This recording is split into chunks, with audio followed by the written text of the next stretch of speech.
Bonjour et bienvenue sur Solo to CEO, le podcast qui aide les entrepreneurs à passer du chaos à la croissance structurée. Je suis Aurélia, l'hôte de ce podcast et OBM. Donc, j'aide les infopreneurs à croître en les déchargeant de la gestion opérationnelle de leur business. Et aujourd'hui, je suis ravie d'accueillir Clem et Mumu dans cet épisode. Hello les filles, comment allez-vous? Bah écoute, ça va super bien, on est très contente d'être là. Ouais, merci pour l'invitation. Merci à vous d'avoir accepté l'invitation. Écoutez, on va commencer sans plus attendre et je vais vous proposer de vous présenter, nous dire qui vous êtes et ce que vous faites. Alors, on est Clem et Mumu. On aide les créatifs et les personnes qui ont envie de se lancer en indépendant et qui en a toujours dit mais non, tu peux pas vivre de ce métier, à se lancer justement en freelance, à créer une activité alignée avec leurs valeurs, avec des clients qu'ils kiffent et ultimement pouvoir vivre sur les routes grâce à notre programme Créateur Nomade, mais aussi à tous nos contenus gratuits autour de ces sujets-là pour vraiment aider les personnes à ne plus avoir à subir leur quotidien. Donc ça, c'est vraiment le gros programme, mais on a d'autres activités à côté. Notamment, là, on vient de lancer un programme pour entrepreneurs avancés. On les accompagne notamment dans la création ou amélioration de leur webinaire, par exemple. Ça peut être des choses comme ça peut être revoir Tout euh, ce qui est ouais, communication, communication, marketing. marketing, les stratégies, copywriting, etc. On a aussi un autre projet, tu vais peut-être en parler, ton projet bébé. On a un projet bébé qui s'appelle Les Petits Aventuriers, qui est pour faire découvrir le monde aux enfants en explorant, donc apprendre en explorant. Où on a créé une chaîne YouTube, un blog, on a lancé un premier livre en 2022 et là on va en ressortir un normalement, 2022 ou 2023, je ne sais plus. On va en ressortir un normalement fin mai et on a un autre site qui s'appelle Toit Alternatif sur les modes de vie nomades et les habitats écologiques et différents, on va dire. Et voilà, du coup, on a créé tout un écosystème. Donc, je te laisse imaginer le fait que notre vie déborde dans tous les sens. Et à côté de ça aussi, on a un bus jaune aménagé On a J'ai vu, ouais. transformé et on va normalement là cet été, pouvoir. on va pouvoir l'utiliser pour justement nourrir nos projets, que ce soit les petits aventuriers ou alors faire des vidéos, des photos pour nourrir créateurs nomades. Et pour toi, alternatif, puisque c'est Égal. un habitat alternatif. Donc voilà, Et tout se complète en fait. Trop tout bien. est lié. Ouais, vous avez réussi dans votre écosystème qui est assez riche de trouver un fil conducteur finalement Ouais, à exactement. tout ça. Ouais, Et tout est connecté. Si tu penses à Walt Disney, il avait dessiné une map en 1957 avec toute Tous sa ces vision, tous ses projets, projets, comment les tout est. films, les parcs d'attractions et tout c'est ça, vrai. on a un peu l'équivalent pour nous. On a Ouais. dessiné la même chose et quand tu as plein d'idées qui partent dans tous les sens, ça t'aide à savoir si le projet, le nouveau projet auquel tu penses, quand tu es entrepreneur, tu en as toujours un nouveau. Est-ce qu'il rentre dans cet écosystème-là ou est-ce que ça va être un truc qui n'a rien à voir et qui risque juste de te perdre? Trop bien. Et donc, vous avez, oui, on le sent, hein, ce côté multipotentiel. Et du coup, les personnes que vous accompagnez, ce sont du coup des... Donc, il y a un programme qui s'adresse aux entrepreneurs avancés, mais il y a également des freelances ou des freelances en devenir, c'est ça? Alors oui, le premier programme, le programme principal, c'est le campus des créateurs nomades. Et lui, il est vraiment, c'est là où on a tout notre focus, hein. C'est 95% de notre activité. C'est pour les freelances ou les personnes qui ont envie de devenir freelance, qui sont au démarrage de leur activité. Et après, bah, on peut les accompagner sur les différentes étapes. Et on a le programme pour les entrepreneurs avancés, notamment dans tout ce qui est programme de formation, mais pas que. Où là, c'est plus de l'accompagnement en immersion, où on va se faire des sessions de travail ensemble on le fait avec toi. Pas pour toi, on le fait avec toi. Et c'est vraiment en accompagnement. Donc, mais le gros, c'est vraiment du kiff, là. On se fait plaisir sur ces clients-là où on en accompagne vraiment, on est très sélectif sur qui on accompagne. Et, et sur les freelances, c'est là où il y a l'essentiel. Trop bien. Des freelances qui, un petit peu, sont comme vous, c'est-à-dire qu'ils ont ce côté nomade ou pas forcément? Ils ont cette... Ils en sont pas encore forcément au stade nomade. Il y en a qui arrivent qui sont déjà nomades et Il y en a qui sont pas encore qui lancés. sont pas encore nomades, qui sont pas encore lancés. Et certains qui n'ont même pas envie de devenir nomades, mais qui ont envie de vivre de leur créativité. Parce que être nomade, c'est C'est un peu en fait quand tu arrives bien gagner ta vie et bah, tu as la liberté finalement de faire ce que tu veux. Si tu veux rester chez toi, tu restes chez toi. Si tu veux partir en voyage, tu pars en voyage. C'est ta Ouais, flexibilité, en fait, de géographique que c'est ça. que tu t'offres. C'est ça. Et justement, j'avais une question par rapport au fait d'être digital nomade. Comment vous arrivez à concilier justement le fait de partir en voyage, vous partez pendant un certain temps peut-être dans un pays, je ne sais pas comment vous fonctionnez, et en même temps, comment vous arrivez à concilier visite, immersion dans un nouveau pays, nouvelle culture, et en même temps développer un business. Comment vous arrivez à garder le focus? Bah, déjà, en fait, je pense que quand tu es digital nomade et que tu veux vraiment apprécier la destination en même temps que travailler, déjà, il Ouais, faut pas prévoir un temps trop court. c'est Parce ça. que si tu y es pour 2 semaines, clairement, Oui, non, c'est... tu vas pas apprécier parce que le temps de t'installer, de trouver un peu une routine aussi de travail, bah, tu vas repartir. Donc, ça marche pas. Mais par contre, si tu restes plus, par exemple, 2, 3 mois à la même destination, bah, là, tu as le temps. Par exemple, en novembre dernier, on était à Chypre. On a pu vraiment profiter de la destination en tant que telle, mais on n'a pas visité toute l'île. On est resté en fait juste sur Paphos, où il y avait déjà plein de choses à faire. En plus, ben, on a un petit garçon, donc c'est sûr que c'est plus, on fait moins de choses parce qu'il est petit. Mais du coup, de privilégier un temps long au même endroit, bah, ça permet aussi de pouvoir travailler, mais profiter et pas s'en mettre trop sur la visite. De toute façon, on pourra revenir et faire un autre coin de l'île peut-être plus tard, en fait. Oui, il y a ça. Puis il y a au niveau de l'organisation, c'est la même chose que ta vie quotidienne en vrai, hein. C'est juste qu'au lieu d'aller manger au restaurant du coin en bas à Paris au Subway, j'avais un Subway en bas de chez moi quand j'étais étudiante, tu vas aller manger au petit resto local du coin. Tu vas te dire, bah, tiens, aujourd'hui, j'ai réservé mon jeudi pour aller faire une visite du temple. Et voilà, et après, c'est juste euh, le truc qui y a de cool quand tu es justement dans une destination, dans un endroit que tu aimes beaucoup, c'est que tu n'as pas forcément envie de rester derrière ton ordinateur. Donc, tu vas gagner en efficacité parce que tu dis, bah ouais, mais juste après, j'ai ça à faire. Alors que quand tu es, je sais pas, à Paris ou dans un lieu Quand tu dans es un peu lequel... dans ton train-train de ton chez-toi, qui fait pas trop beau, t'es... Oh, bah, Oui, rester 1 heure de c'est plus. slow, ouais, tu prends ton temps, quoi, alors que Ouais, là, c'est ça, tu es t'es moins plus dans productive. l'immédiateté. Ouais, c'est ça, tu perds en productivité. Donc là, bah, par exemple, on vit à la montagne. Parce que le ski, c'est le sport où tu t'as pas besoin de me pousser pour que j'y aille. Je sais que cet hiver, je vais être en efficacité maximale parce que je serai juste à me dire, faut que j'aille faire les pistes.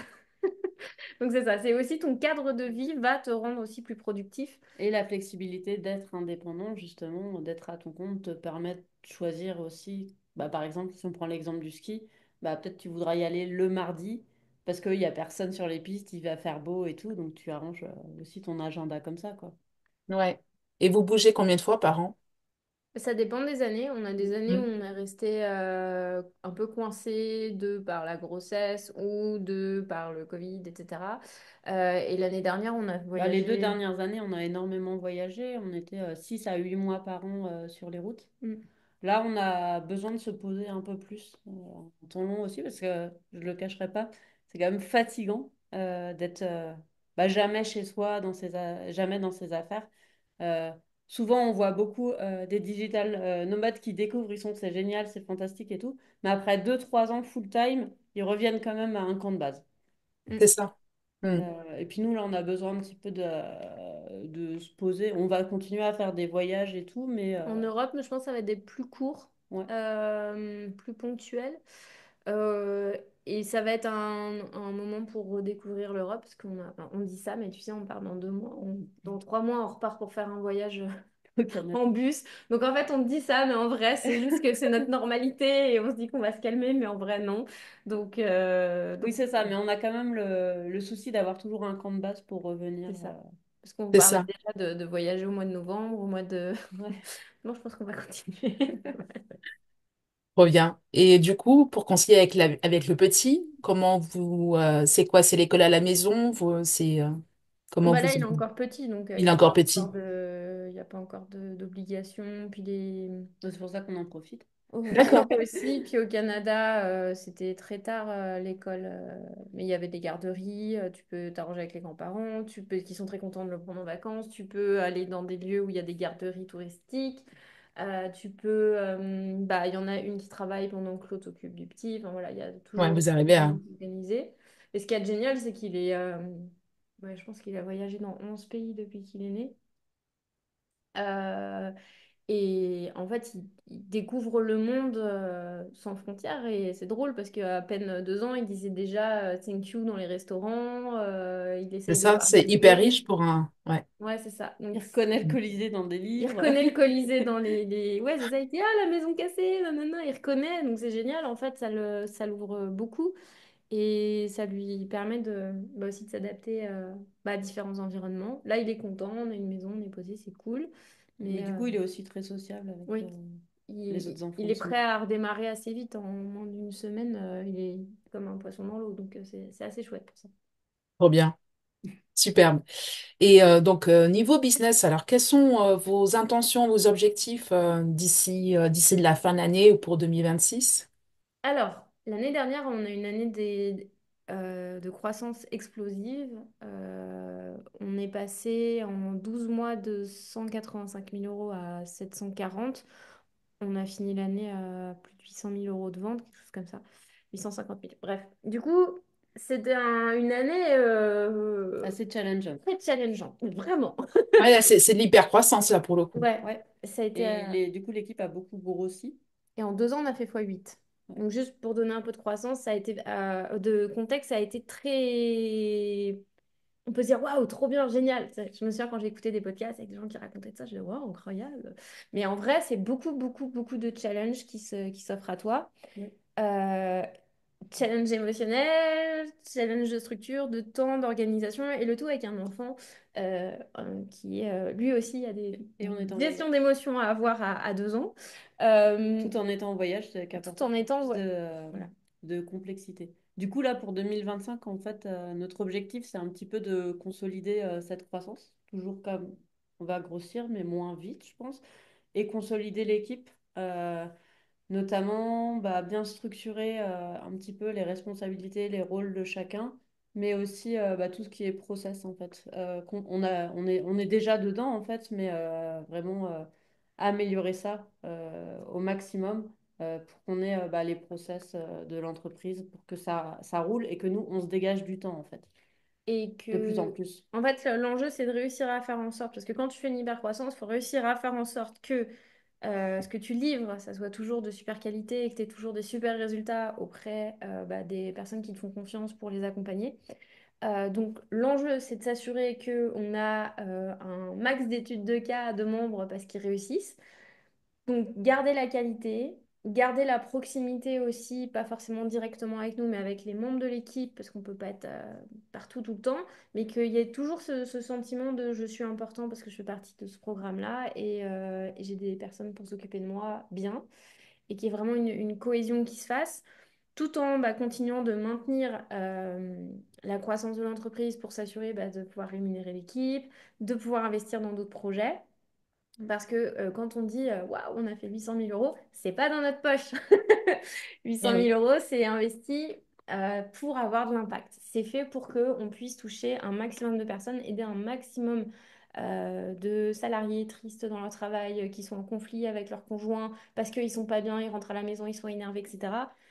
Plus on arrivera à toucher de monde, plus bah, on accomplira notre mission. Donc ça demande bah, des outils, des équipes et on a d'autres projets dans lesquels on va investir pour avoir de l'impact positif aussi, notamment avec les petits aventuriers et tout. Donc c'est de réussir à maintenir tout, mm, tout en faisant en sorte de ne pas faire un burn-out et en faisant en sorte que notre équipe ne fasse pas de burn-out. Donc on veut ça et dégager du temps justement pour que je pour mettre puisse le focus sur les autres projets en fait. pour bah, voilà, dégager du temps pour les petits aventuriers, dégager du temps pour pouvoir avoir plus de temps en création, parce que j'ai eu beaucoup Mm, de temps aussi bah, en formation d'équipe et tout, où j'ai moins pu m'investir dans la création de contenu, que ce soit pour les membres du campus ou tout simplement sur les réseaux sociaux. Donc on va pouvoir redégager le temps vers tout ce qui est bah, nos zones de génie exactement. entre nous, quoi. Trop bien. Et alors, vous êtes passé, vous m'avez dit, de combien? 160, 100, si, 180 000, je pense. 180 000 à plus de 800 000. OK. Et du coup, comment vous avez fait pour faire cette hypercroissance? Vous avez mis le paquet sur la communication, le marketing? Est-ce que Alors, c'était que de l'organique? Est-ce qu'il y avait aussi des ads? on a fait, en fait, on a pris la vraie raison qui fait qu'on a fait une hypercroissance, c'est ce qui se passe dans ta tête. Clairement. C'est ton mindset. Mm. Parce qu'en fait, à un moment donné, on avait une entreprise qui fonctionnait bien, on faisait beaucoup de choses et tout, super, cool, des clients contents, tout ça. Mais on avait un gros blocage, c'est qu'on n'arrivait pas à passer un palier.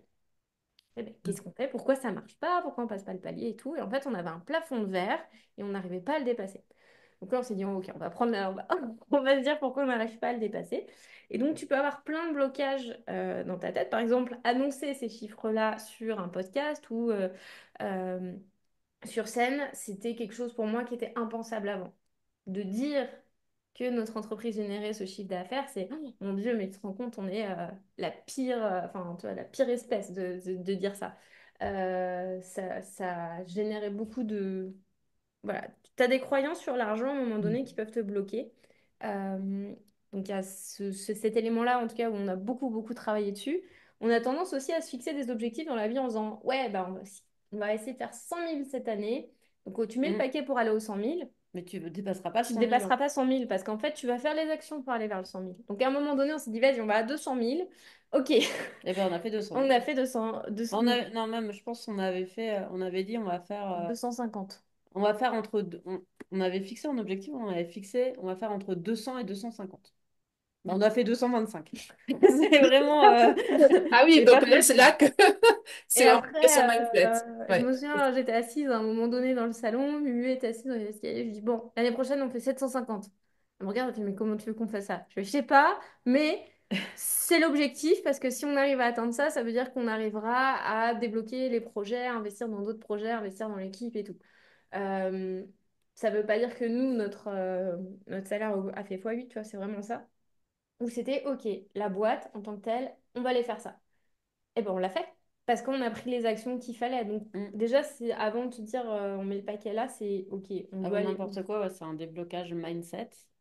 Après ça, on avait la partie aussi où on va pas y arriver toute seule. Il faut qu'on s'entoure Ouais, des bonnes personnes.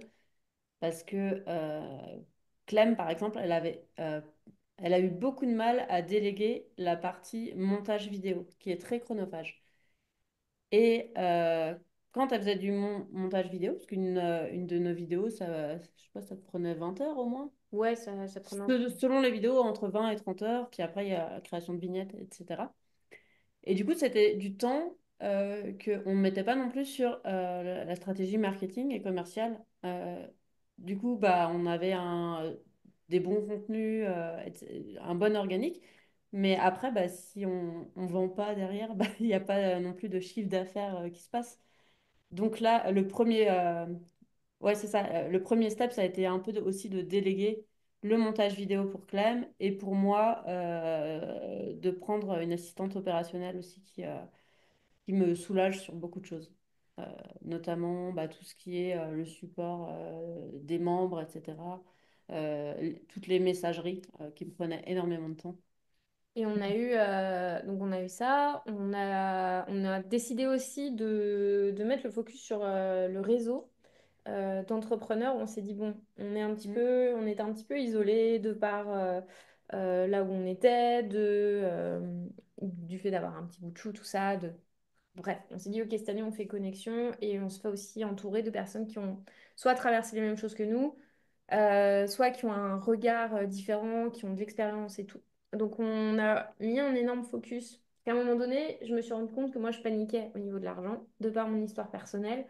Mon grand-père Mm. a eu plusieurs faillites. Mon beau-père, avec qui j'ai grandi, a eu des moments très, très, très difficiles avec son entreprise. J'ai vu donc Les crises. les crises et donc tout perdre, tout ce que ça veut dire tout perdre. Toute l'entreprise que tu as faite, toute l'équipe, tout ça. Donc pour moi, c'était hyper angoissant de me dire, il va y avoir une équipe et je vais être responsable, tu vois, si jamais ça... Voilà. Je serais pas capable de les payer. Il y a eu beaucoup, beaucoup de choses et pour moi, être autonome, ça veut dire je fais ce que je veux, comme je veux et tout. Donc au moment où il a fallu commencer à constituer une équipe, il a fallu aussi regarder bah, tous les flux entrants, tous les flux sortants. quand sur une journée, tu as l'équivalent de ton ancien salaire annuel qui rentre, mais qui sort le même jour, ton cerveau, il pète un câble.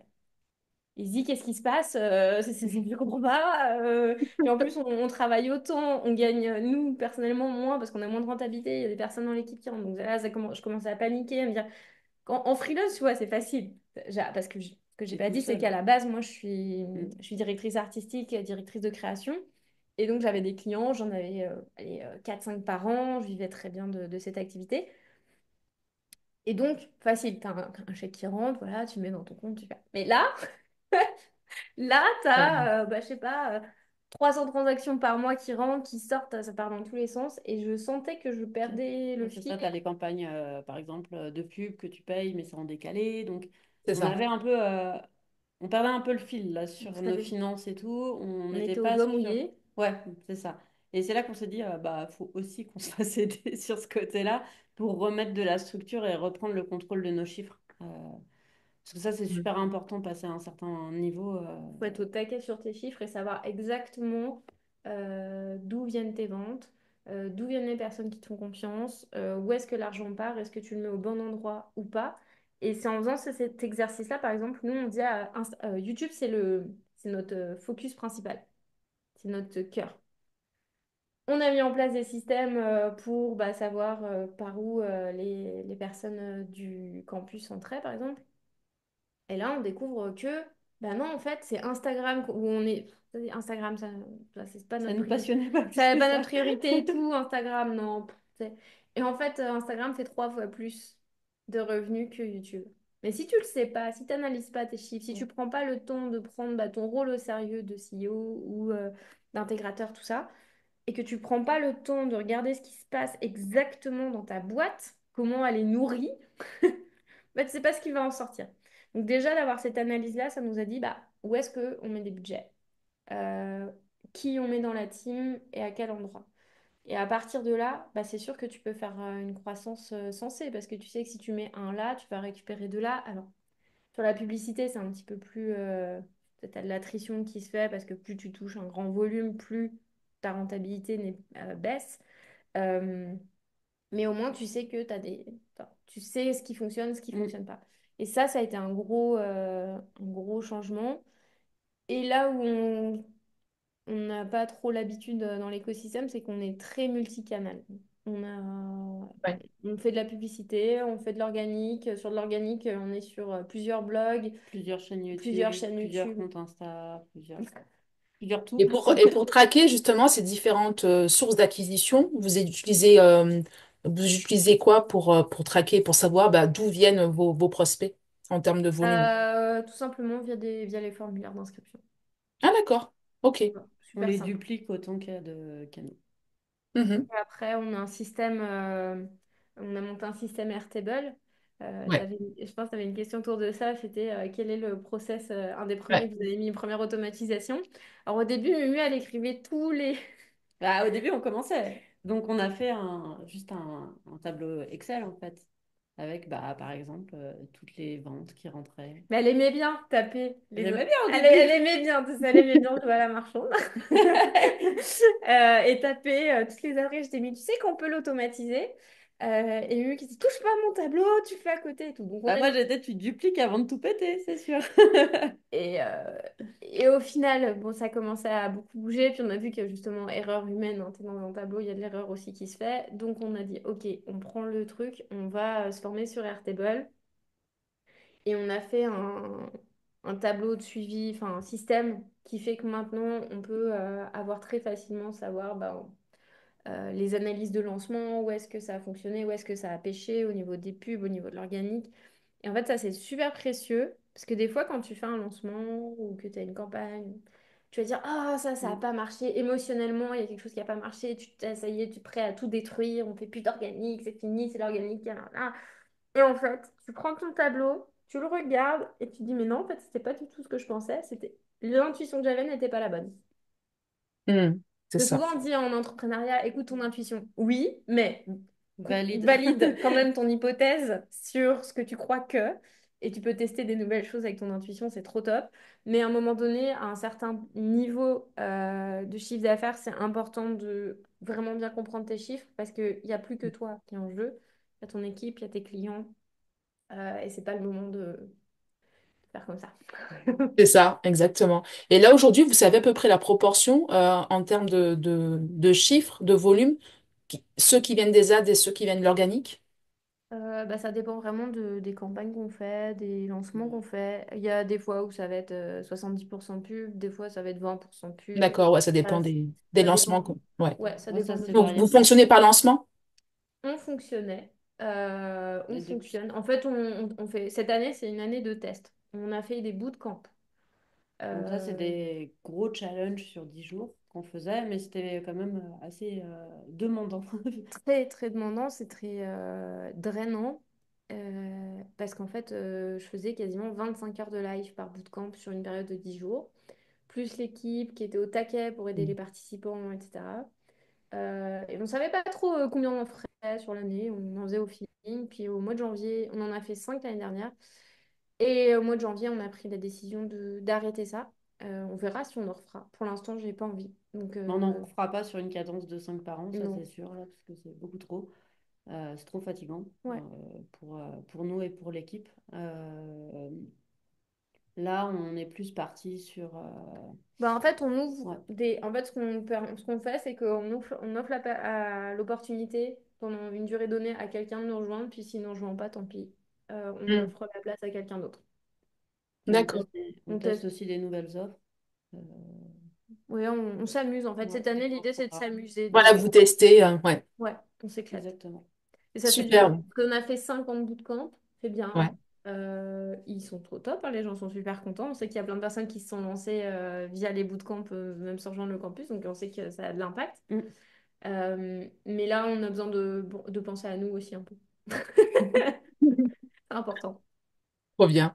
Et bah, justement, on va parler de l'équipe, de la constitution de l'équipe, de la délégation. Mais avant, quand vous avez démarré toutes les deux, c'était il y a déjà quelques années hein, que vous êtes lancées toutes les deux. Ouais, Ça bah, fait... en fait, on a Moi, c'est commencé, 2019.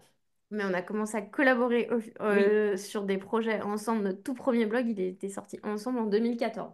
Ah oui, voilà. Ouais, c'est bien ce qui me semblait. Ça fait un petit moment déjà. Ouais, oui. les Et premiers ateliers, c'était en 2016. ouais. Et du coup, vous étiez donc associés dès le départ. Et après, est-ce que vous vous rappelez à un moment des éléments déclencheurs qui ont fait que vous pouvez plus gérer tout toute seule et vous avez pris conscience qu'il fallait que vous vous entourez de personnes. Vous vous rappelez un petit peu de ces signes-là? Bah après, en fait, en vrai, c'est... sur le début, Clem, elle était freelance toute seule. Moi, Ouais, j'avais c'est ça. mon travail de salarié à Ouais, côté. Et du coup, on collaborait sur des blogs, des vidéos et tout. Mais moi, je faisais ça parce que j'aimais bien faire du contenu à côté, plus en mode kiff et construction de projets clés pour me construire aussi ce qu'on appelle la rampe de lancement pour pouvoir quitter mon travail. ouais, Chose que j'ai faite du coup en 2019. Et là, c'est là qu'on a vraiment collaboré Bah, en fait, à temps quasiment complet. on a commencé, donc moi j'avais mes clients, on commençait donc à faire du contenu pour aider les freelances, parce que bah, on nous posait beaucoup de questions sur le sujet. Mm. Et on a commencé à avoir bah, des projets où j'embarquais Mumu avec moi, de par ses compétences, le fait qu'on collaborait bien ensemble.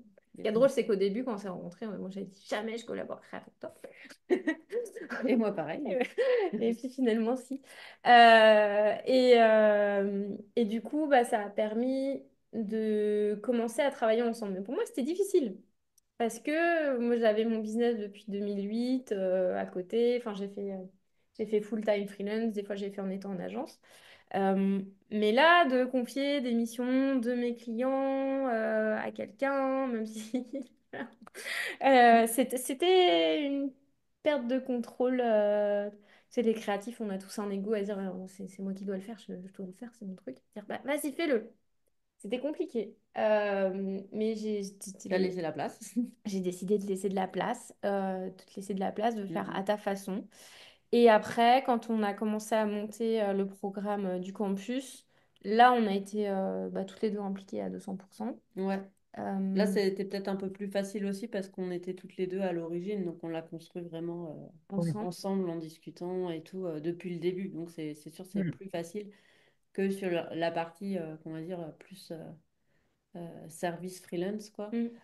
où où là, moi, je suis arrivée sur l'activité un peu de Clem, quoi. Et ensuite, on a donc l'activité qui tournait bien. Moi, j'étais toujours en freelance, plus le campus, plus plein d'autres trucs. Et à l'arrivée du petit bout de chou, j'ai décidé d'arrêter la partie freelance parce que j'avais vraiment envie de mettre le paquet sur le campus. Et on s'est dit, Mm. bah, autant que tu mettes toutes tes compétences là. On s'est dit, OK. Et, euh, et on a commencé à se dire, on pourrait peut-être déléguer des trucs. Donc, on en reparlera après. On a fait des erreurs sur les premières délégations. Et ensuite, donc on a arrêté. Euh, et ensuite, on a repris la délégation vraiment après la Thaïlande, quand on nous a dit, mais pourquoi vous déléguez pas le montage? Nous, c'était bah, c'est des sous, quoi. Le montage, c'est quand même cher à déléguer parce Oui. que c'est beaucoup d'heures pour un monteur de monter une vidéo. Si t'en fais toutes les semaines, voilà. On s'est dit, bah vas-y, on va essayer quand même parce que là, c'est vrai que ça n'a pas de sens que je passe autant de temps à dérucher. Mumu déruchait, moi je faisais le montage final. Enfin bref, on y passait beaucoup trop de temps. Parce qu'en fait, la question, c'était à quel moment on a senti qu'on était débordé. C'est qu'en fait, on n'arrivait pas à dépasser notre plafond de verre. Et Pourquoi? voilà, Parce c'est qu'on ne ça. mettait pas l'énergie au bon endroit. Mm. Mm. On en revient à ça.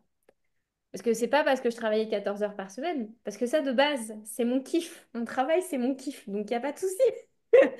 Après, il y a eu le petit bout de chou, mais même avec le petit bout de chou, on continuait à mettre le focus au bon endroit et tout, mais c'était pas ça, c'était pas le temps de travail, tant le problème, plus que de se dire, bah, Mm.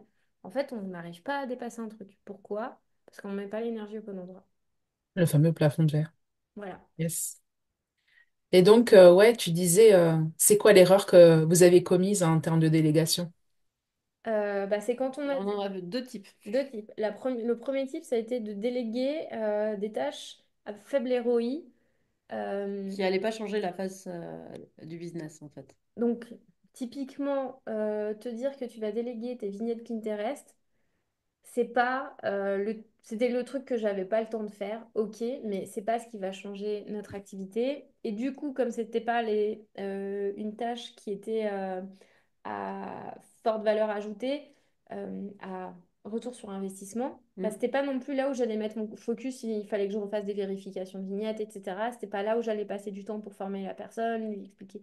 J'avais pas le temps de m'occuper de la personne qui avait besoin dont je m'occupe. Donc ça, c'était la première erreur. Et la deuxième erreur, là, on a pris une personne pour quelque chose qu'on ne savait pas faire, mais du coup, on lui a donné le truc et on n'a pas voulu mettre notre nez dedans. Ouais. Il n'y a pas eu On a fait, un tiens, prends contrôle. ça. Ouais. C'était la compta, clairement, la comptabilité. On était, ça nous fait peur, ça a l'air compliqué, bouh, prends-le. Mais on essayait de se former en même temps avec la On personne. essaie un peu de comprendre, c'est sûr, mais à un moment, on a quand même lâché l'affaire, clairement. Et du coup, la personne bah, a clairement fait n'importe quoi. Sauf que nous, on n'a pas été là au début en termes de contrôle, de s'assurer Ouais, pour donner du ça avait du feedback. sens Ouais. et tout. Et Et elle pouvait pas non plus comprendre. Donc il y avait, je pense, des enjeux, hein. Elle pouvait pas comprendre oui, c'est nécessairement ça. non plus ce qu'on voulait dire, comprendre toute la complexité de notre boîte. Puis nous, comme on vérifiait pas ce qui se passait forcément de la bonne manière non plus, bah Bah, c'est ça, comme on n'était pas en maîtrise de nos chiffres, voilà, on n'était pas en maîtrise de tout ça, bah ça a créé un truc où à la fin, on on s'est s'est retrouvé retrouvé à faire un an de compta un an de compta en plein sommet des créateurs nomades, juste avant la date de clôture. de clôture pour les impôts et tout aussi. Et on Donc, a dû récupérer toutes les choses qui étaient mal catégorisées au mauvais endroit. Puis ça crée des gros problèmes au niveau des chiffres. Là, ça allait pas du tout. Du coup, on a pris peur. On s'est dit plus jamais on délègue ça. Du coup, vous l'avez gardé. Ouais. Du coup, on l'a gardé. Donc, ça n'a aucun sens qu'on soit sur de la catégorisation de transactions bancaires. mais là, on Euh, travaille sur la délégation justement à nouveau de ça, mais de manière beaucoup plus structurée. On comprend aussi ce qu'on fait et ce qu'on veut, parce qu'en fait, le truc, nous, on a fait la compta. C'était, le brief, c'était pas mal ça. oui. Et là, maintenant, bah non, on a des process, on explique bien notre activité et tout, parce qu'il y a beaucoup de complexité. On est une entreprise pour le moment au Canada. Mhm. Mais bah, l'essentiel de nos clients sont en Europe. Donc, il y a des histoires de taux de change, il y a plusieurs processeurs de paiement. Donc, c'est hyper complexe, mais il faut l'expliquer et ça va mieux tout de suite, quoi. C'est ça. Et d'avoir vraiment tous les cas particuliers, toutes les difficultés. On y est passé dedans vu qu'on a dû les résoudre nous-mêmes. Maintenant, on sait de quoi il s'agit. Et on est prête à le déléguer, à se dire que... Mais c'est pareil, on va pas le déléguer en disant, bah, prends tous les process, puis vas-y. On va faire étape par étape pour que la personne se familiarise avec. Et s'assurer bah, justement que c'est bien intégré, que les process sont C'est bien ça, respectés. Et c'est pareil, on en parlait tout à l'heure, euh, il y a une limite aussi à ça quand on veut déléguer, de toujours, par exemple, avoir la compétence et maîtriser avant de déléguer, bah, c'est bien, mais ça peut te stopper à un certain moment. Ouais. Ça peut te ralentir parce qu'il faut que tu apprennes avant de déléguer. Donc je pense que on ne va pas tarder à passer le step où on ne maîtrise, on n'a pas la compétence, mais par contre, on va avoir Des personnes clés. des personnes clés, mais sur la personne qu'on va apprendre, la personne, elle va devoir nous revenir avec bah, des livrables précis, il y aura un suivi régulier de Mm. ce qui est fait et que nous, on s'assure de comprendre ce qui est fait et qu'on s'assure que ça rejoint bien nos objectifs et que ça va dans le bon sens, quoi. Euh, ouais, Chose qu'on n'a pas fait sur la première délégation. Mais je Euh, pense que c'est d'accord, important d'avoir... Bah, je pense qu'aujourd'hui, on maîtrise quand même beaucoup de sujets. oui, c'est ça. Vraiment, ça, c'est une de nos forces aussi, c'est que quand tu es multipotentiel, tu es capable de te plonger dans un sujet puis de le poncer à fond suffisamment pour comprendre. Tu n'as pas besoin des 20% restants qui vont peut-être être un expert qui C'est pourra aller ça. plus loin. Euh, mais c'est pareil, c'est vraiment d'aller se dire, OK, je vais fonctionner au résultat. Il faut que les choses fonctionnent et bah, contrôler ce qu'il y a à contrôler s'il y a besoin.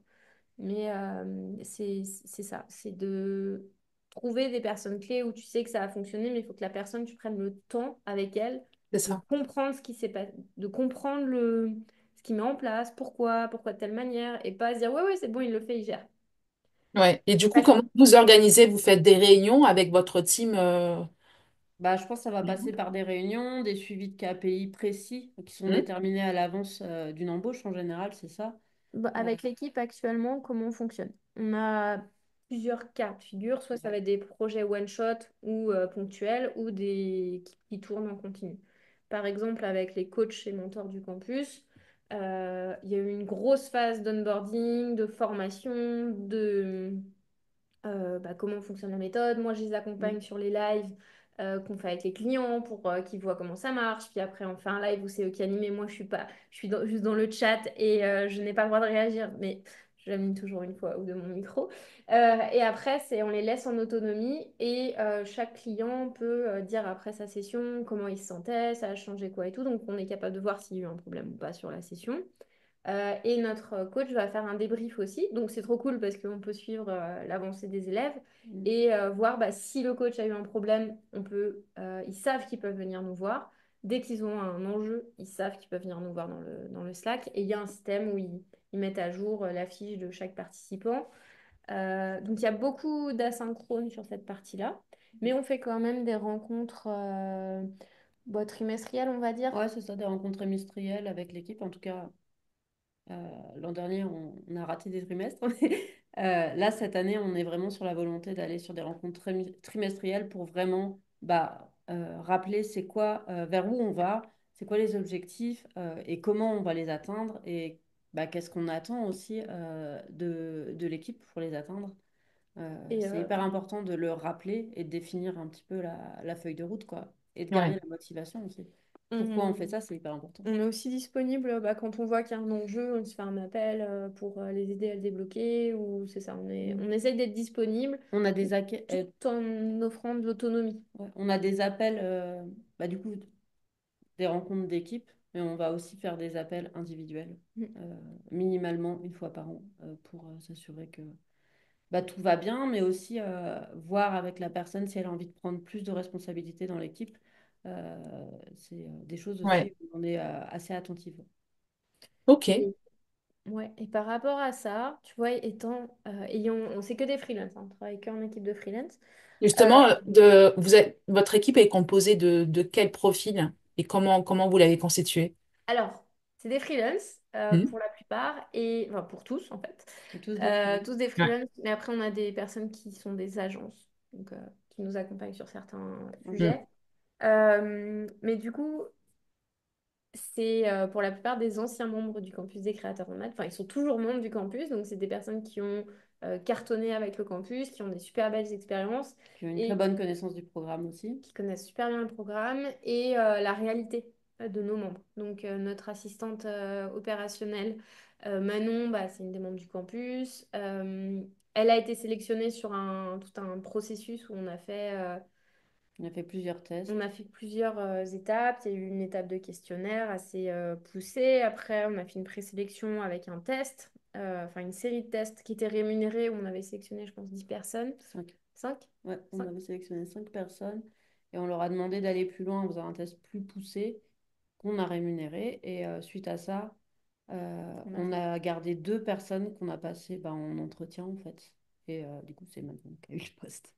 Euh, et bah, Blandine, elle est dans l'équipe quand Et même. du coup, la deuxième est Blandine est dans l'équipe sur d'autres tâches et puis va prendre de plus en plus de missions au fur et à mesure aussi.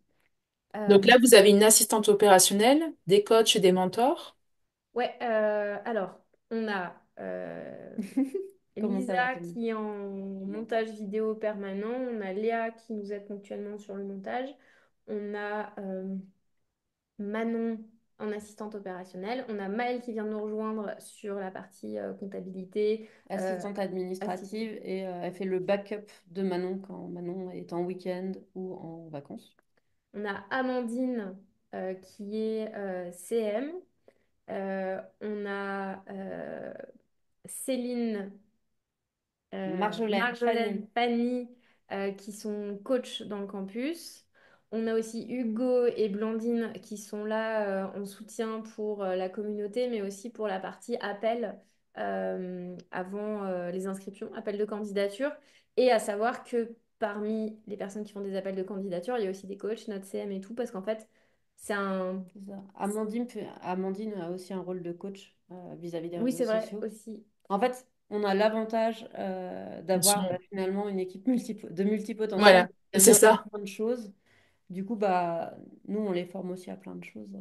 Donc, Et en fait, ça ce que nous... vous appelez appel à candidature, en gros, c'est en fait, avant de rentrer dans votre programme, il y a Ouais. quand même un appel de qualification qui est fait. Ce que Oui, pourrait faire un closer, finalement, c'est ça. Sauf que c'est oui. quelqu'un, des coachs, des membres de votre équipe qui le font. En fait, l'idée, c'était de se dire, bah, en fait, je veux pas avoir une personne qui fait juste des appels de C'est closer, ça. si ça m'intéresse. Enfin, j'ai envie que les personnes qui rentrent dans le campus, elles vivent la même expérience que quand on était au tout début. Mm, C'est-à-dire que la personne qui va prendre l'appel pour dire oui, bah écoute, oui, tu peux rejoindre le campus, non, c'est peut-être pas fait pour toi, euh, elle soit autant engagée à retrouver cette personne-là dans le campus pour l'aider et l'accompagner dans le processus, puis fêter ses victoires avec elle pour pouvoir faire des études de cas avec comme je l'ai vécu. Et c'est hyper grisant en fait c'était hyper grisant pour moi, mais ça l'est aussi pour les mm. coachs et mentors. Enfin, on a un canal réussite où c'est la fête tous les jours là. On célèbre tous ensemble les victoires et c'est pas juste ah génial on a fait une vente. Non, c'est génial, il y a quelqu'un qui réussit et je suis là depuis le tout début jusqu'à la fin, je l'accompagne en fait. Et c'est ça qu'on veut créer, c'est une expérience globale pour les membres de notre équipe, pour nous et pour nos clients. C'est ça. Ouais, Et la manière aussi de fonctionner comme ça, nous, on trouve que c'est vraiment très bon parce que ça favorise beaucoup la collaboration d'équipe. Ouais. Et ouais, c'est hyper important pour nous et je pense pour eux aussi. Puis être focus sur la réussite des membres parce que c'est c'est ça. qu'ils arrivent à faire les projets qui sont importants pour eux. Et je suis vraiment convaincue que quand tu accompagnes une personne dans l'ensemble et qu'on est tous motivés ensemble pour l'aider, sur l'ensemble du processus, pas juste faire du chiffre d'affaires, c'est bien, mais s'il n'y a pas de truc Il n'y a derrière, pas de sens, en fait. Je c'est pense que là. le sens, c'est autant important pour nous que pour l'équipe, en fait. Eh oui. Et pour nos Hmm. élèves, de toute façon. C'est un petit peu le cœur du programme, c'est de développer une activité qui a du sens et en accord avec tes valeurs. Donc, c'est sûr que pour nous, comme pour l'équipe, c'est important. Et les élèves qui choisissent de rejoindre le programme des créateurs nomades, c'est pour ça aussi. Donc, tout se rejoint. C'est ça, exactement. Et au niveau de tout ce qui est gestion de vos projets, comme tu disais tout à l'heure, il y a des projets long terme et des projets plus court terme. Comment vous les gérez Euh, avec l'équipe? Bah, du coup, tu veux dire en termes d'outils, en termes de... Ouais, d'outils d'organisation, comment vous faites? Alors, j'ai monté un Notion avec les projets à suivre, les gros projets. Donc, on a plusieurs systèmes. Là, j'essaie de mettre en place pour qu'ils arrivent à rentrer dans ma tête aussi les différents temps forts qu'on va mettre en place dans l'année. Euh, on a notre canal Slack de suivi entre nous. On a... Ça, c'est les deux gros principaux outils hein, de fonctionnement de l'équipe. En Ouais, vrai. on va avoir le Notion et le Slack. Ouais. Et on a Airtable aussi qui est Et bah, pour tous les suivis. Airtable pour tout ce qui est plus tableau, suivi des datas, ça va être Airtable. Le CRM, il est sur Airtable. Ouais. Exactement. Et puis on a Notion, c'est ça. Là, chaque membre de l'équipe a son espace. Du coup, on peut lui assigner des tâches, des projets. Les briefs vont là. C'est pareil, les scripts des contenus, par exemple, sont là aussi. Mm. Ce qui permet de... Notion, c'est notre grosse base de données. Ouais, c'est ça. Du Et coup, votre bibliothèque de procédures, elle est Dans sur Notion Notion? aussi. tout est sur Notion. Tout est sur Notion, ouais. C'est hyper centralisé. Notion, c'est vraiment tout ce qui est production, contenu, process et tout. Et Airtable, c'est vraiment data pure. D'accord, superbe. Et quel a été le premier système ou process que vous avez mis en place et qui a changé votre quotidien? Est-ce que vous vous en rappelez? Ah bah c'est le tableau des ventes. C'est celui que je faisais à la main et que du coup Clem a automatisé. Nous, on a pu voir du coup via ce tableau-là quelle formule la personne choisissait, mais aussi à quel moment il s'était inscrit. Euh, il y avait d'où il venait. Super important. Est-ce que c'était de l'organique? Et quel organique? Est-ce que c'était de la pub? Et tout. Et bah, ça nous. Déjà, commencer par là, ça nous a permis de prendre les bonnes décisions pour Mm, accélérer. Ça, c'est un peu la base, quoi. mm. Ouais, Là, on améliore constamment, mais. Ouais, là, je suis devenue une maniaque de Airtable. Et, trop bien. et l'autre process, ça serait la vidéo, Oui, où on a la, la fabrication des contenus, quoi. La production des contenus. Mhm. sur le montage. Bah, vraiment, le premier, ça a été de pouvoir déléguer le processus de montage. Oui, trop Donc bien. ça, c'était pas facile. Parce que quand... c'est comme être graphiste et dire à quelqu'un d'autre, tu vas apprendre le... C'est toi qui vas le faire, puis moi, je vais accepter que c'est toi qui le fasses. C'est ça, surtout quand c'est ta zone de génie finalement, c'est ce que tu kiffes Ouais, le mais au plus. final, c'était pas ma zone de génie. C'est pas ça. C'était pas ça. L'écriture, c'est pas ça. Mais Je pense que tu n'as plus de batterie sur ton téléphone. ouais, bon, c'est pas grave. On fera la suite comme ça. Par contre, il faudrait le brancher. Ah, c'est bon. Oui, Pardon. excuse-moi. Du coup, je pense pas que c'était ma zone de génie parce que Lisa est devenue vraiment meilleure que moi. Parce qu'en fait, j'avais pas le temps de progresser dessus. C'est ça. Et c'était pas non plus le truc qui m'excitait le plus de progresser dessus. J'aimais ça. C'était genre zone de kiff, mais pas zone de ultra kiff. Euh, mais c'était être capable de se dire, ok, bon, bah, je vais faire un script hyper détaillé au démarrage à Lisa, enfin c'était Sarah au tout début, qui faisait les montages, qui est une de nos amies, enfin qui est toujours une de nos amies. On s'est pas disputé, elle a juste eu envie de partir plus sur du montage de festival et tout. En tout cas, l'idée c'était de faire des super scripts et de moi me revisualiser qu'est-ce que je veux, quels sont les éléments importants et tout. On avait le script, on indiquait les b-rolls qu'on voulait exactement au début. Euh, Structurer aussi les dossiers ouais. de où est-ce qu'elle peut trouver quel type de b-roll et comment c'est quoi l'identité sur la chaîne. Les textes qui devaient apparaître dessus. Si on Hmm. avait par exemple une idée, je sais pas, de GIF ou d'emoji, au début c'était hyper détaillé comme ça. Et de plus en plus, en fait, par exemple, Lisa, elle a pris le pli et on n'a plus vraiment besoin de le faire parce qu'elle sait ce qu'on veut. Donc, et puis on lui laisse le champ pour sa créativité aussi et tester des nouvelles choses. Et on a demandé aussi à nos monteuses de suivre la formation d'Armand Leroux euh, en vidéo parce qu'il est super efficace et il est très bon. Du coup, on a dit OK, on démarre ensemble. Par contre, on fait cette formation pour être sûr qu'on ait les mêmes types de process sur la chaîne. Et j'ai Mm. demandé aussi à ce que les fichiers enfin les fichiers de montage soient dans notre Dropbox. Parce que s'il y a un pépin sur un fichier, quoi que ce soit, moi je peux aller le changer, même si elle est sur un autre projet client. En vrai, j'ai dû le faire qu'une fois, mais ça me rassure. Et ça permet aussi que s'il y a un problème, bah, il y a une autre personne qui peut reprendre le projet en cas de Ouais. besoin. Et ça, Mm. on avait eu une mauvaise expérience aussi en délégation vidéo. La première vidéo qu'on a déléguée, je sais pas si tu te souviens, c'était avec le wireless. Et en fait, on s'était dit, on va déléguer une vidéo Ah oui, ouais. super difficile parce que si elle est super difficile et que la personne réussit à la faire, c'est que c'est vraiment la meilleure personne pour le faire. La pire erreur à C'était faire, la c'est pire ça. erreur à faire parce que la personne, bah, elle a pas bon, il y avait un problème aussi parce qu'elle n'était pas du tout consciencieuse sur des éléments hyper importants en vidéo. Mais ça a été un enfer En de... fait, nous, ça nous a pris beaucoup trop de temps pour nous rendre compte que c'était pas la bonne personne. Donc en fait, maintenant, si on recrute quelqu'un en vidéo, bah, typiquement, on va lui demander de nous monter un Reels, un short. Et déjà, de là, on va voir si ça va. Ça Voilà. va être le premier test, ça va être ça. Si tu t'en sors bien, on va te donner une vidéo un peu plus longue de 10 minutes, mais pas forcément des comparatifs avec des pistes de son dans tous les sens et tout, quoi. Ça, c'était vraiment, je pense, l'erreur de base, quoi. Hmm. Qu'on a faite, c'était vraiment de Et demander. vous le faites, ça, ces mises en situation dans votre process de recrutement, du Oui, style, faites-moi un montage comme Ah un bah là, reel. on paye la personne, hein, ouais, on teste la personne on une se met fois. d'accord sur le tarif pour, comme je dis, une petite vidéo test. Ouais. Et de là, bah, Ça on vous voit fait si gagner on du temps continue ou aussi dans pas. le processus après. On fait grandir la collaboration progressivement. Mais par Hmm. exemple, pour les vidéos, on va regarder un petit peu ce que la personne a déjà fait, on va voir s'il y a du potentiel, si la personne elle est plus ou moins dans notre univers aussi, dans notre Ouais, c'est ça, on cible. va faire un appel et voir si la personne elle a une bonne compréhension de ce qu'on fait.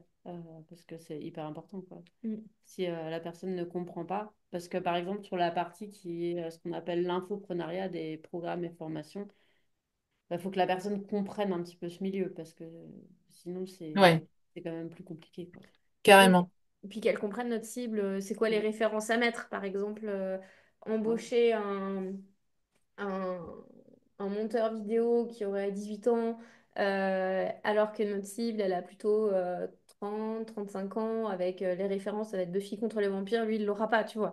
Donc, enfin, ça, c'est d'avoir aussi Oui, c'est ça. cette connexion à notre audience et à ses problématiques, ses enjeux. Et après, bah, par exemple, Lisa, la première vidéo qu'elle avait faite, le premier montage, ça nous allait pas parce qu'il y avait plein d'images qui n'étaient pas forcément alignées avec notre univers. Plutôt que de se dire, bah non, c'est pas la bonne monteuse, c'est OK. Donc là, je vais te montrer, bah en fait, sur ce type d'image, je voudrais plutôt ça. Nous, le mood qu'on essaye de générer, c'est ça. Et en fait, la vidéo suivante, elle était parfaite. Mais c'était Hmm. vraiment de se dire, bah, je prends le temps. Il faut prendre le temps Faut de faire. prendre le temps. C'est l'erreur C'est ça. qu'on voit tout le temps, c'est on ne veut pas prendre le temps parce qu'on n'a pas le temps, parce qu'on est débordé, il y a On mille est choses. sous l'eau, voilà, Mais si tu veux un moment récupérer ton temps, tu dois prendre le Ouais. temps qu'il faut. Si tu c'est veux ça. faire un onboarding d'une personne de l'équipe correcte, il faut vraiment prendre le temps. Votre onboarding équipe, il dure combien de temps? Ça dépend Ça de la dépend mission. des Ça profils. dépend des profils. Par exemple, pour un coach mentor, ça va être à peu près 3 mois. Ouais, ok. Et Plus un est-ce que vous coach. pouvez nous partager un peu votre onboarding client? Comment ça se passe?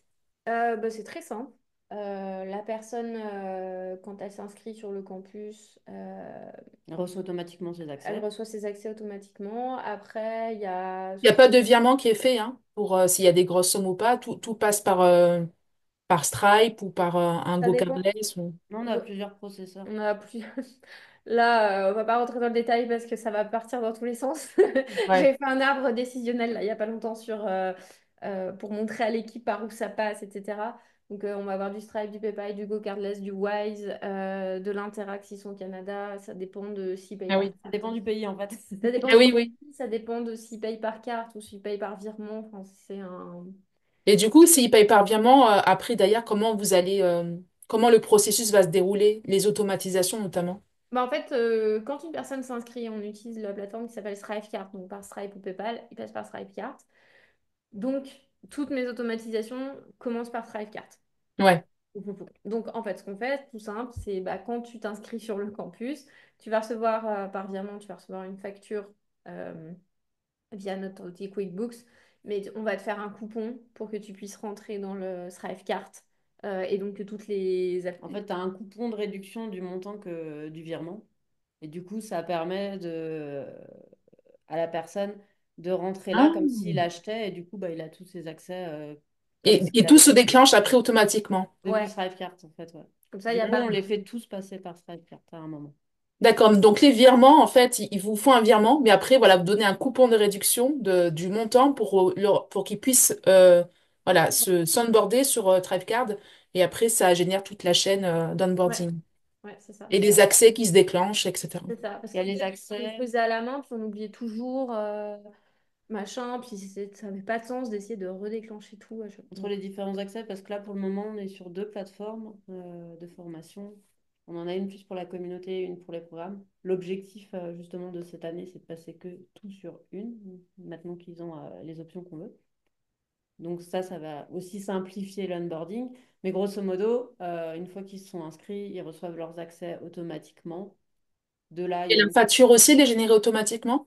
Pour la partie Thrivecart, oui. Sinon, pour via QuickBooks, c'est encore manuel, mais j'ai espoir qu'on arrive à Ouais, l'automatiser.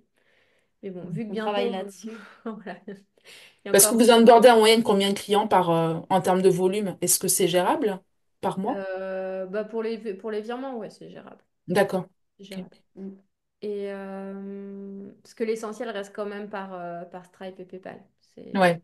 C'est pas le gros du. Ou sinon, ça va être sur un règlement sur Wise, donc il y a juste une facture à générer, il n'y en a pas une tous les mois. Hmm. Et quand on est sur GoCardless, c'est là où il faut le faire chaque mois, mais ça reste encore des volumes. Et justement, on travaille là-dessus pour régler les dernières frictions. Mm.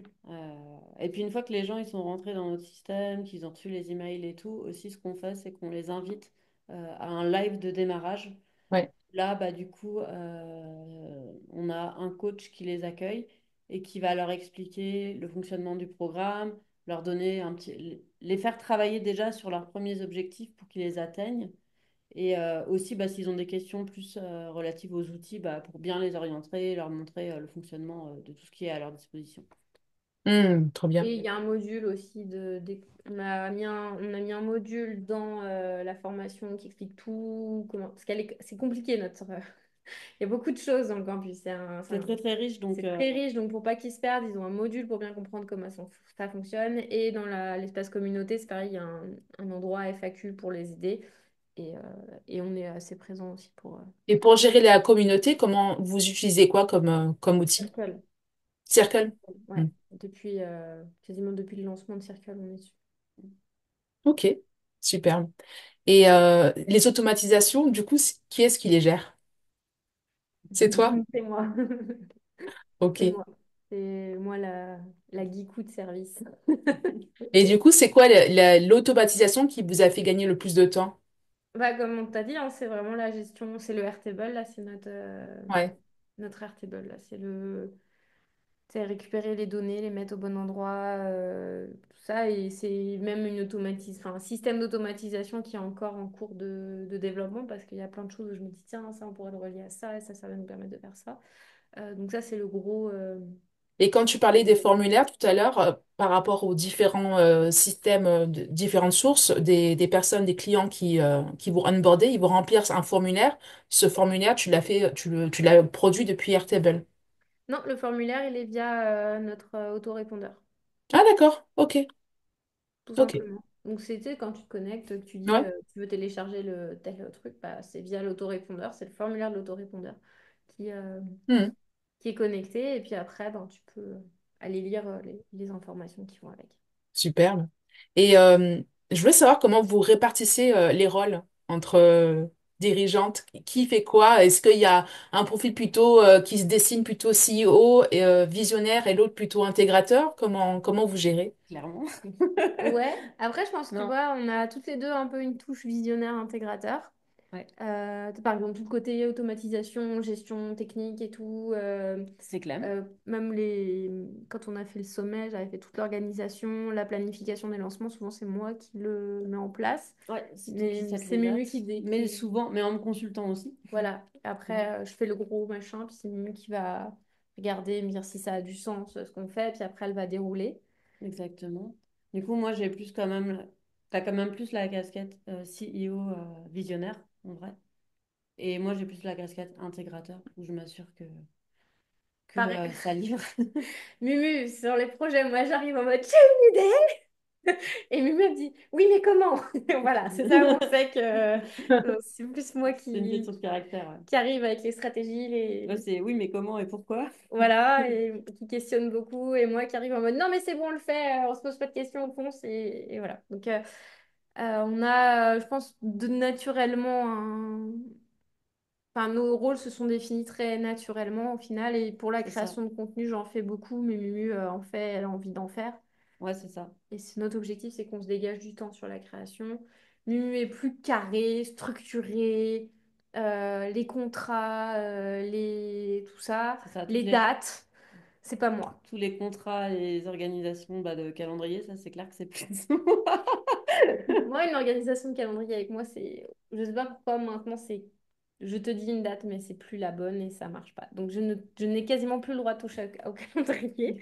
Sinon, je mets le bazar dans toute l'équipe et dans toute la team et dans tous les rouages. C'est ça. Euh, donc c'est ça. Ouais. Et puis, bah, du coup, là, moi, en ce moment, mon gros dossier, c'est un petit peu bah, de bien structurer l'équipe, continuer là-dessus, m'assurer que bah, c'est ça, l'équipe monte en compétences et prenne davantage de responsabilités aussi, pour que ça soit pas juste de l'opérationnel qui est une partie décisionnelle, qui Hmm. va prendre plus de décisions pour qu'au final, bah, on se sorte plus. Ouais. Parce qu'on a Et un pour cela, c'est toi qui repense les process, les procédures par rapport aux responsabilités des uns des autres. Comment tu fais?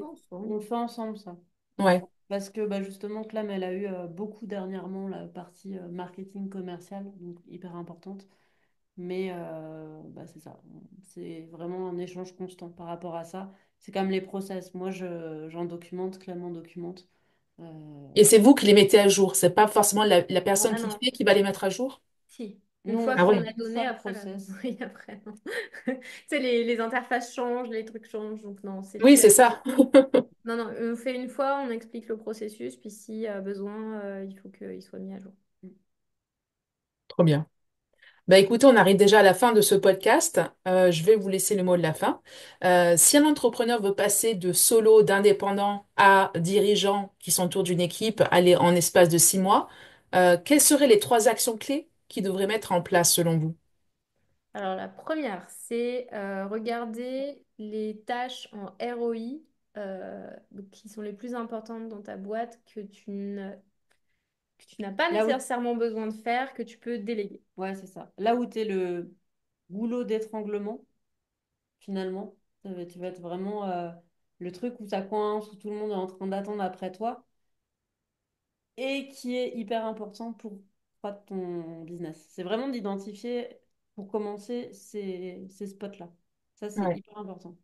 Après, c'est vraiment d'identifier bah, les leviers, qu'est-ce qui va faire que tu vas, euh, tu vas croître, en fait. Ça, en analysant tes chiffres, C'est ça, Mm. c'est ça. Ça va passer un peu par de l'analyse. ta récupération de tes données, de Ouais. compréhension, et oser prendre des risques, parce que des fois, on a peur, hein, on n'ose pas, en te fixant un objectif Assez ambitieux, ambitieux. ouais. Et, Souvent, et les gens ont tendance à se mettre des Oui, petits objectifs atteignables et jamais je pensais qu'on arriverait aux 750, mais je l'ai dit, on va faire ça, et puis c'est ça. Et ensuite, tu captes ton cerveau comme si tu y étais. c'est ça. Et et l'autre, après, une fois que tu as identifié les points, bah, c'est d'appuyer sur l'accélérateur, en vrai. C'est ouais. d'amplifier. Et aussi, tu vois, c'était un truc où on partait un petit peu dans tous les sens, on avait plein de produits, mais quand tu as quelque chose qui fonctionne, Appuie d'abord là-dessus. appuie d'abord là-dessus, tu te mets sur le truc qui fonctionne, tu le fais à fond, et s'il fonctionne et que tu amplifies avec tes leviers, il n'y a pas de raison que ça marche pas. Si tu as un Yes. système qui fonctionne, pourquoi tu le continues pas? Et quand tu es multipotentiel, créatif, entrepreneur et que tu as envie de faire 1000 idées, C'est plus difficile, c'est plus difficile à mais il faut le accepter qu'il faire. faut te concentrer pendant un certain temps sur ce truc qui Pour marche devenir vraiment excellent dans ce domaine. Et, et avoir un système qui roule avec une équipe qui roule, quitte après à développer les autres projets. Ça va arriver, faut juste. c'est ce qu'on fait actuellement maintenant. On développe plus d'autres offres, quoi. Mm. Mais avant Bien. ça, on a fait le choix bah, déjà de se concentrer sur Créateur Nomade. Tu as arrêté les contrats en freelance à côté pour te concentrer. Et c'est pareil, on s'est dit, on arrête de lancer d'autres offres de formation à côté. focus campus des créateurs nomades, ce qui a Super. permis d'accélérer. Et ce qui permet qu'aujourd'hui, Mm. on puisse se redisperser un petit peu pour trouver bah, le nouveau truc qui repartir sur de l'innovation et s'amuser, et puis ce qui permettra d'avoir cette variété. Mais maintenant, on sait par exemple que si on veut lancer un bootcamp, bah, tout est là. Il y a juste à dire, OK, on en fait un et on y va et c'est bon. Mais Trop on a bien. le choix. Superbe. Ben écoutez, merci beaucoup, Clem et Mumu. Si les personnes veulent vous suivre, c'est quoi le meilleur moyen? Peut nous rejoindre sur Instagram, sur @clememumu, sur YouTube, @clememumu et bah, sur notre blog Voyage en roue libre. Ouais. Tout ça. Superbe. Et LinkedIn maintenant aussi. Clémence Ah, Perrin. vous êtes aussi sur LinkedIn. Ok, génial. De Voilà. toute façon, on mettra tous les liens de l'épisode. Ben, merci beaucoup et à très Merci à vite. toi. Merci. Merci.